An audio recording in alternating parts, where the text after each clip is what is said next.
Əvvəl bilmək lazımdır ki, Əhlüsünnə vəl Cəmaənin başqa firqələrlə və cəmaatlarla və toplumlarla hakim barəsində ixtilafı ədalətli hakim barədə deyil.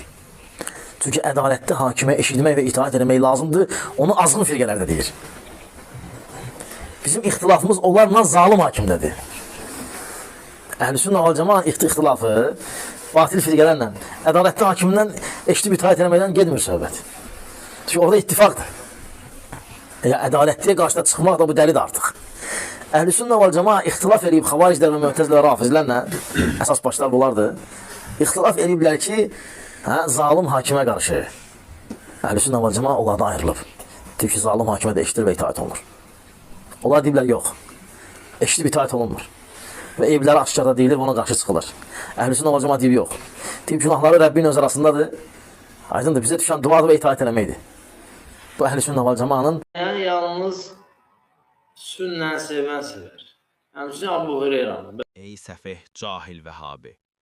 Əgər zalu hakimə itayət etmək vacibdirsə, deməli bu bir ibadətdir.